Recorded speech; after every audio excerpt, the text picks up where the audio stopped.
शादी के दूसरे ही दिन रुक्मणी ने अपनी नई नवेली बहू को आवाज़ दी और कहा कि सबके लिए नाश्ता बना कर लाओ। घर में 14 सदस्य थे। उन सबके लिए नाश्ता बनाते बनाते बहू को सुबह के 11 बज गए। जब उसने नाश्ता परोसा तो रुक्मणी ने उसके मुंह पर एक ज़ोरदार थप्पड़ दे मारा और बोली, इतना बेस्वाद खाना बनाया है। ये देखकर सब हंसने लगे और वो शर्म के मारे वहीं जम गई। अक्षय ने कमरे में जाकर अपनी पत्नी के पैर पकड़ लिए और बोला, माँ की तरफ से मैं माफ़ी मांगता हूँ। अगले दिन रुक्मणी ने अपनी बेटियों को खाने पर बुलवा लिया। बहू को खाना बनाने को कहा तो उसने खाने के बर्तनों में मिट्टी भरकर सामने रख दी। जब उन्होंने ढक्कन उठाए तो, संध्या उठो और सबके लिए नाश्ता बना कर लाओ। शादी के दूसरे ही दिन रुक्मणी ने अपनी नई बहू संध्या को आवाज़ दी थी। अभी तो उसके हाथों की मेहंदी का रंग भी पूरी तरह नहीं उतरा था। शादी को 2 दिन भी नहीं गुजरे थे और रुक्मणी उसे रसोई में काम करने के लिए कह रही थी। संध्या का दिल एक अजीब सी टीस से भर गया। वो अपने माता पिता की लाडली बेटी थी और घर में उससे कभी कोई कठिन काम नहीं करवाया गया था। मगर विदाई के समय उसकी माँ ने उसे समझाकर भेजा था कि ससुराल में अपने लाड प्यार की उम्मीद न रखना। अगर कोई स्नेह दे तो उसे अपनी खुशकिस्मती समझना और अगर ना दे तो उसे अग्नि परीक्षा जानकर सहन करना। यही बातें उसके मन में गूंज रही थीं। वो धीरे से उठी। हाथों पर में लगी मेहंदी को देखकर एक पल के लिए उसका गला भर आया। कल तक यही हाथ खुशियों का प्रतीक थे और आज इन्हीं हाथों से उसे एक अनजान घर के लिए इतना बड़ा काम करना था। उसने जल्दी से मुँह हाथ धोया और रसोई की तरफ बढ़ गई। घर में लगभग 14 सदस्य मौजूद थे और रुक्मणी ने साफ शब्दों में कह दिया था कि सबके लिए नाश्ता तैयार करना है। रसोई में प्रवेश करते ही उसे एहसास हुआ कि वो वास्तव में एक नई दुनिया में कदम रख चुकी है। हर चीज़ उसके लिए अपरिचित थी। न बर्तनों का अंदाज़ा था, न मसालों की जगह मालूम थी। उसने हिम्मत जुटाकर काम शुरू किया। कभी कोई दराज खोलती तो कभी किसी शेल्फ में झांकती। चीज़ें ढूंढने में ही उसका काफ़ी समय व्यर्थ हो गया। किसी ने यह भी उचित न समझा कि उसे बता दे कि कौन सी चीज़ कहाँ रखी है। 1-2 बार उसने हिचकिचाते हुए पूछा भी, मगर किसी ने ध्यान नहीं दिया, जिसे सबने जानबूझकर उसे अकेला छोड़ दिया हो। उसका मन घबरा रहा था, मगर उसने खुद को संभाला और काम में जुट गई। समय बीतता गया और घड़ी ने 11 बजने का संकेत दे दिया। 14 लोगों के लिए नाश्ता तैयार करना वैसे भी सरल नहीं होता और जब हर चीज़ खुद तलाश करनी पड़े तो कठिनाई कई गुना बढ़ जाती है। वो पसीने में भीग चुकी थी, चेहरा लाल हो रहा था और आंखों में हल्की सी नमी भी झलक रही थी। मगर उसने किसी को अपनी कमज़ोरी दिखाने के बजाय चुप्पी साधे काम जारी रखा। उसे एहसास था कि ये उसके लिए नए रिश्तों की पहली परीक्षा है। अंततः उसने नाश्ता तैयार कर लिया। कांपते हाथों से उसने सब कुछ डाइनिंग टेबल पर सजाया और एक लंबी सांस ली। मन में एक हल्की सी आशा जागी कि शायद अब कोई उसकी मेहनत की प्रशंसा करेगा। उसने धीरे से रुक्मणी को सूचना दी कि नाश्ता तैयार है। कुछ ही देर में सब लोग डाइनिंग पर आ गए। संध्या एक तरफ खड़ी हो गई। उसकी नज़रें झुकी हुई थीं, मगर दिल बेचैनी से धड़क रहा था। रुक्मणी ने आते ही व्यंग्यपूर्ण स्वर में कहा, 14 लोगों का नाश्ता बनाते हुए तुम्हें 11 बज गए हैं। दोपहर का खाना 3 बजे और रात का खाना शायद आधी रात को ही मिलेगा। लगता है बहू लाकर भी कोई सुख नसीब नहीं होगा। उनके शब्द तीर की तरह संध्या के दिल में चुभ गए। वो कुछ कहना चाहती थी, वो बताना चाहती थी कि उसने पूरी कोशिश की है, मगर उसकी ज़ुबान साथ न दे सकी। वो बस सिर झुकाए खड़ी रही। उसने एक पल के लिए अपने पति अक्षय की तरफ देखा कि शायद वो उसका पक्ष ले, शायद वो उसकी मेहनत को समझे, मगर वो चुपचाप बैठा हुआ था, जैसे ये सब उससे संबंधित ही ना हो। उसकी बेरुखी संध्या के लिए सबसे अधिक पीड़ादायक थी। उसका मन हुआ कि वो वहीं बैठकर रो दे, मगर उसने खुद को संभाल लिया। उसने चुप रहकर सबके सामने नाश्ता रखा और वापस रसोई में चली गई ताकि बाकी चीज़ें भी ला सके। अभी वो थालियाँ उठा ही रही थी कि अचानक बाहर से एक तेज़ आवाज़ आई। वो घबराकर बाहर आई तो देखा कि रुक्मणी गुस्से में खड़ी है। उनके हाथ में खाने का कौर था। जो उन्होंने अभी मुंह में डाला था, जिसे उन्होंने तुरंत बाहर थूक दिया। अगले ही पल उन्होंने बिना कुछ कहे संध्या के चेहरे पर एक जोरदार थप्पड़ जड़ दिया। वो एकदम स्तब्ध रह गई। उसके कानों में साए साए होने लगी और आंखों के सामने अंधेरा छा गया। उसने कभी सपने में भी नहीं सोचा था कि उसके साथ ऐसा व्यवहार होगा। उसके गाल पर जलन हो रही थी और आंखों से आंसू तेजी से बहने लगे। रुक्मणी गुस्से में चिल्ला रही थी, इतना बेस्वाद खाना बनाया है कि गले से नीचे नहीं उतर रहा। कोई ये नाश्ता नहीं करेगा। इसे डिब्बों में भरकर फ्रिज में रख दो और जब तक ये ख़त्म नहीं होता तुम कोई और खाना नहीं खाओगी। यही तुम्हारा दंड है, ताकि तुम्हें अपने बनाए हुए खाने का स्वाद याद रहे और भविष्य में ऐसी भूल ना करो। हर शब्द संध्या के दिल पर चोट कर रहा था। वो समझाने का प्रयास भी नहीं कर सकी कि उसने अपनी पूरी ताकत लगा दी थी। उसने कभी इतने लोगों के लिए अकेले खाना नहीं बनाया था, मगर यहाँ किसी को उसकी समस्या से कोई मतलब नहीं था। सब लोग चुपचाप ये दृश्य देख रहे थे, जैसे ये कोई सामान्य बात हो। रुक्मणी ने आगे कहा, ये कोई चाल है ताकि दोबारा काम ना करना पड़े, मगर मैं भी तुम्हारी सास हूँ और तुमसे अधिक कठोर हूँ। उनके स्वर में तिरस्कार स्पष्ट झलक रहा था। संध्या के पैरों तले से ज़मीन खिसकती महसूस हो रही थी। उसे लगा जैसे वो किसी गहरे अंधेरे में गिर रही हो, जहाँ से बाहर आने का कोई रास्ता नहीं। वो आंसू पोंछते हुए सिर हिलाकर रसोई में वापस आ गई। उसके हाथ काँप रहे थे, मगर उसने खुद को मजबूत किया और खाना डिब्बों में भरने लगी। हर निवाला जो वो डिब्बे में डाल रही थी उसे अपनी लाचारी का एहसास करा रहा था। उसने फ्रिज खोला और एक एक करके सारे डिब्बे उसमें रख दिए। रसोई में खड़ी वो कुछ देर तक शून्य नज़रों से सामने देखती रही। उसके दिमाग में अपनी माँ की बातें गूंज रही थीं। धैर्य रखना है, सहन करना है, मगर ये सहनशीलता कितनी कठिन है, यह आज उसे अनुभव हो रहा था। उसके हाथों की मेहंदी अब भी गहरी थी, मगर उसके मन की प्रसन्नता ओझल हो चुकी थी। कुछ देर बाद उसने खुद को संभाला और आंसू पोंछकर बर्तन समेटने लगी। बाहर से हंसी ठिठोली की आवाज़ें आ रही थीं, जैसे कुछ हुआ ही न हो। उसके दिल पर यह सब और भारी पड़ रहा था। वो चुपचाप कामों में लगी रही, यहाँ तक कि सब कुछ समेट कर फ्री हुई। दोपहर तक उसने कुछ नहीं खाया। भूख लग रही थी, मगर रुक्मणी की बात याद आते ही उसका साहस टूट जाता था। वो अपने कमरे में गई और दरवाज़ा धीरे से बंद करके बिस्तर के कोने में बैठ गई। आंसू फिर से बहने लगे।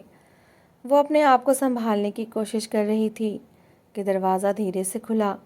अक्षय अंदर आया। उसके चेहरे पर लज्जा स्पष्ट थी।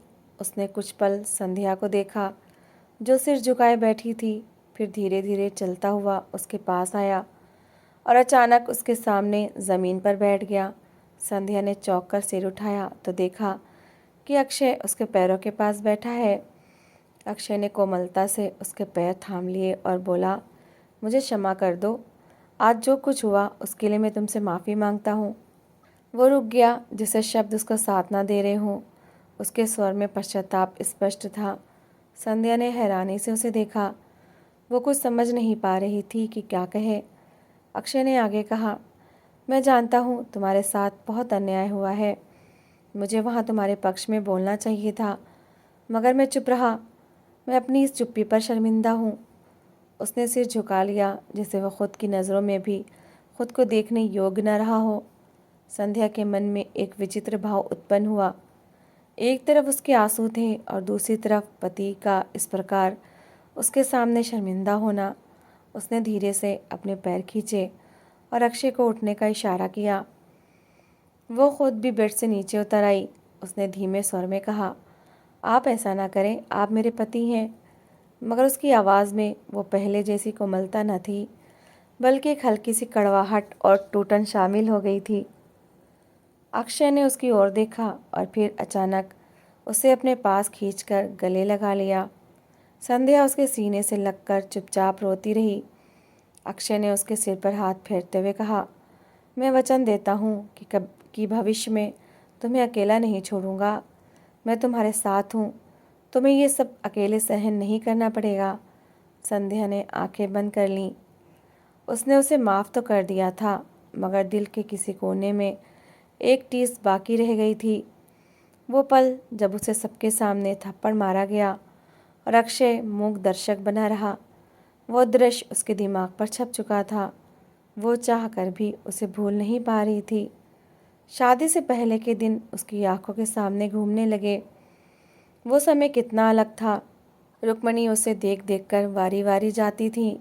जब भी वो अपने परिजनों के साथ उनके घर आती तो रुक्मणी उसे अपने पास बिठा लेती, उसके सिर पर हाथ फेरती और कहती कि मेरी बहू तो बहुत भाग्यशाली है, बल्कि हम भाग्यशाली हैं जो हमें ऐसी बहू मिल रही है।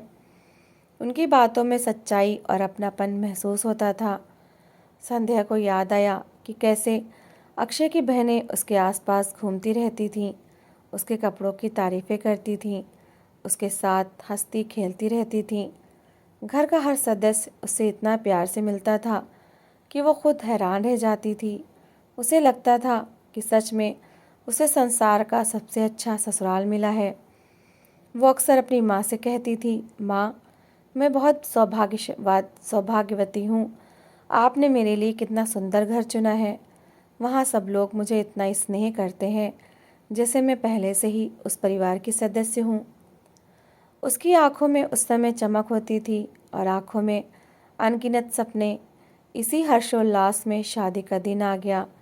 घर में रौनक थी, अतिथियों का तांता लगा था। संध्या वधू के रूप में बैठी थी और मन में हजारों आशाएं संजोए हुए थी। उसे विश्वास था कि आज के बाद उसका जीवन और भी सुखमय हो जाएगा। मगर इसी उल्लास के बीच एक ऐसा पल आया जिसने सब कुछ परिवर्तित कर दिया। बारात आ चुकी थी, रस्में चल रही थीं। इसी दौरान वर पक्ष के कुछ निकट संबंधी एक कमरे में बैठे थे जहां संध्या के पिता और कुछ अन्य लोग भी उपस्थित थे। वार्तालाप सुखद अंदाज में हो रहा था कि अचानक किसी ने दहेज का प्रसंग छेड़ दिया। वास्तव में रुक्मणी ने हल्के अंदाज में कहा था कि आजकल लोग अपनी बेटियों को बहुत कुछ देकर भेजते हैं। हमारी तो ऐसी कोई मांग नहीं, बस बेटी को खुशी से विदा करें। उनका उद्देश्य शायद मात्र चर्चा करना था, मगर संध्या के एक संबंधी ने इस बात का अन्यथा अर्थ निकाल लिया। उन्होंने फौरन जवाब दिया, हमने अपनी सामर्थ्य के अनुसार सब कुछ दिया है, हमें किसी के उलाहने सुनने की आवश्यकता नहीं। उनका स्वर तीखा हो गया, बात बढ़ने लगी। एक वाक्य ने दूसरे को जन्म दिया और देखते ही देखते माहौल तनावपूर्ण हो गया।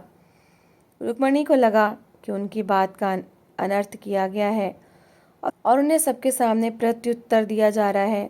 दूसरी ओर वधू पक्ष को अनुभव हुआ कि शायद उन पर कटाक्ष किया जा रहा है।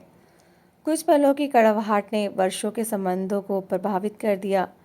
अंततः संध्या के पिता ने आगे बढ़कर क्षमा याचना की और विवाद को खत्म करने की कोशिश की। मुद्दा वहीं रुक तो गया, मगर मन में एक खटास छोड़ गया। विशेष रूप से रुक्मणी के मन में ये बात बैठ गई कि जिन लोगों को हमने इतना मान दिया, उन्होंने हमारी बात का ये अर्थ निकाला। इस घटना के बाद सब कुछ वैसा नहीं रहा। रस्में तो हुई, मगर वो पहली वाली खुशी गायब हो चुकी थी। संध्या जब वधू बनकर इस घर में आई तो किसी ने उसे पहले की तरह प्यार से नहीं लिया। ना वो उल्लास था, न वो खुशी। बस औपचारिक रूप से उसे कमरे तक छोड़ दिया गया। वो कमरे में बैठी प्रतीक्षा करती रही कि कोई आएगा, उससे बात करेगा, उसका हाल पूछेगा, मगर बहुत समय तक कोई नहीं आया। उसका दिल धीरे धीरे बैठने लगा। आधी रात में जब अक्षय आया तो उसने साहस करके पूछा कि सबका व्यवहार ऐसा क्यों है। अक्षय ने बुझे स्वर में कहा, बस इतना कहा, जो हुआ वो अच्छा नहीं था, गलती तुम्हारे परिवार की थी, अब तुम्हें खुद ही सबका दिल जीतना होगा। ये सुनकर संध्या उदास हो गई। उसने सोचा था कि आगे चलकर सब ठीक हो जाएगा, वो अपने प्रेम और निष्ठा से सबका दिल जीत लेगी। मगर आज प्रातः जो कुछ घटित हुआ उसने उसकी आत्मा को झकझोर कर रख दिया था। उसने धीरे से आंखें खोलीं। वर्तमान में वापस आते ही उसके गाल पर पड़ने वाला तमाचा जिसे पुनः अनुभव होने लगा। वही पीड़ा, वही लाचारी। उसने एक पल के लिए अक्षय की ओर देखा। अगले दिन घर का माहौल ऊपर से सामान्य था, मगर संध्या के मन के अंदर तूफान उठा हुआ था। सुबह ही रुक्मणी ने घोषणा कर दी थी कि आज उनकी सभी बेटियां खाने पर आ रही हैं और घर में विशेष आयोजन होगा। उन्होंने ऊंचे स्वर में सबको निर्देश देने शुरू कर दिए कि क्या क्या पकाना है और कैसी तैयारी करनी है। फिर उनकी नज़रें सीधी संध्या पर आकर टिकी और वो बोली, बहू आज सारा खाना तुम ही बनाओगी, कोई कमी नहीं रहनी चाहिए। संध्या ने कुछ पल उन्हें देखा, फिर शांति से सिर हिला दिया। ऊपर से वो सहमत थी मगर उसके अंदर कुछ बदल चुका था। वो रसोई में गई तो उसके कदम धीरे थे मगर विचार बहुत थे। कल ही उसने 2 समय का खाना बनाया था, कठोर मेहनत की थी, खुद को थका दिया था, मगर बदले में उसे प्रतिष्ठा नहीं मात्र तिरस्कार मिला था। उसके गाल पर पड़ने वाला थप्पड़ अब भी जैसे स्पष्ट था। वो रसोई के बीच खड़ी हो गई। उसने चारों ओर नज़रें दौड़ाईं, वही चूल्हा, वही बर्तन, वही दीवारें, मगर आज उसके अंदर की संध्या वो नहीं थी जो कल थी। उसने एक गहरी सांस ली और जैसे कोई संकल्प कर लिया। उसने बर्तन निकाले, थालियाँ सजाई, देगचियाँ रखीं, मगर इस बार उसने खाना नहीं बनाया। वो धीरे से बाहर गई और आंगन से मिट्टी उठाकर ले आई। फिर एक एक बर्तन में मिट्टी भरने लगी। उसके चेहरे पर ना गुस्सा था, ना व्याकुलता, अपितु एक अजीब सा शांति का भाव था, जैसे वो अपने स्वाभिमान के लिए खड़ी हो चुकी हो। जब सारी बेटियां आ गईं तो घर में हलचल बढ़ गई। हास परिहास और बातों के स्वर गूंज रहे थे, जैसे कल की घटना किसी को याद ही ना हो। रुक्मणी गर्व से सबको बता रही थी कि आज का सारा खाना उनकी बहू ने बनाया है। संध्या ने चुप रहकर सारे बर्तन डाइनिंग टेबल पर सजा दिए और एक और खड़ी हो गई। जैसे ही सबने ढक्कन उठाए तो एक साथ चीखें निकल गईं। किसी ने हैरानी से देखा, किसी ने गुस्से से और किसी के मुंह पर अरुचि फैल गई। सारे बर्तनों में मिट्टी भरी हुई थी। ये क्या बकवास है? रुक्मणी चिल्लाई। संध्या ने पहली बार मुंह सीधा किया। उसकी आंखों में आंसू नहीं थे, सिर्फ दृढ़ता थी। बकवास नहीं माँ जी, ये वही है जो आप लोगों ने मेरे साथ किया। कल मैंने खाना बनाया था, दिल से बनाया था, मगर आपने उसे ज़मीन पर गिरा दिया और मुझे सबके सामने अपमानित किया। आज मैंने सोचा कि वही चीज़ें आपके सामने रख दूं जो आपके मन में मेरे लिए है। कमरे में खामोशी छा गई। मैं वो नारी नहीं जो चुप रहकर अत्याचार सहती रहे। मेरे माता पिता ने अपने मान की रक्षा हेतु क्षमा मांग ली थी। मेरे पिता आपके सामने झुके थे, वो भी आपकी ही उम्र के थे, मगर आपको उनकी वो क्षमा दिखाई नहीं दी। रुक्मणी निशब्द रह गई। उनके चेहरे पर पहली बार पश्चाताप के लक्षण थे। संध्या ने कहना जारी रखा, आपने ऊपर से क्षमा कर दिया मगर मन में गांठ बांध ली और उसका बदला मुझसे लिया। मैं ऐसी नहीं हूँ, मैं मन में बात नहीं रखूँगी। मैं स्पष्ट कहती हूँ कि आप लोगों के व्यवहार ने मुझे बहुत दुख दिया है। उसने एक पल के लिए अक्षय की ओर देखा, जो अब भी चुप खड़ा था। और आपने भी कल कुछ नहीं कहा, मगर अब मैंने निर्णय कर लिया है। यदि इस घर में रहना है तो सम्मान के साथ रहूँगी। यदि आप लोग मुझे सम्मान दे सकते हैं तो मैं सारे काम करूँगी, पूरी निष्ठा से करूँगी, वरना आप अपने बेटे को संभाल लें। मैं यहाँ नहीं रहूँगी। मुझे अपने आत्मसम्मान से बढ़कर कुछ नहीं। उसके शब्द कमरे में प्रतिध्वनित हो गए। कुछ क्षणों की स्तब्धता के बाद रुक्मणी की आंखों में आंसू आ गए। उन्होंने धीरे से कुर्सी पकड़ी और बैठ गईं। हमसे गलती हो गई बेटी, उनका स्वर थरथरा रहा था। हमने गुस्से में आकर तुम्हें पीड़ा दी, हमें माफ़ कर दो। एक एक करके अन्य सब ने भी सिर झुका लिया। अक्षय आगे बढ़ा और पहली बार दृढ़ता से बोला, माँ सच कह रही हैं, हम सबसे बड़ी भूल हुई है। संध्या ने एक गहरी सांस ली। उसके दिल का भार जैसे हल्का होने लगा था। मैं क्षमा करती हूँ, मगर एक शर्त पर। सबने उसकी ओर देखा। आज के बाद इस घर में किसी के आत्मसम्मान को ठेस नहीं पहुँचेगी, ना मेरे ना किसी और के। रुक्मणी ने फौरन सिर हिला दिया। ऐसा ही होगा।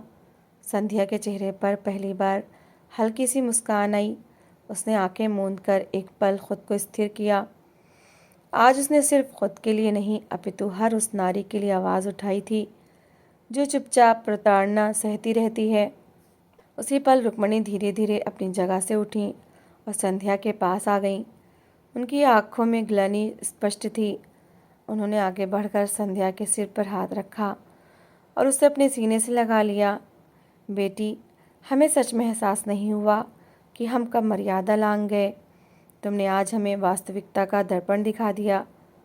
संध्या कुछ पल स्थिर रही, फिर उसने भी खुद को समर्पण के भाव में ढीला छोड़ दिया।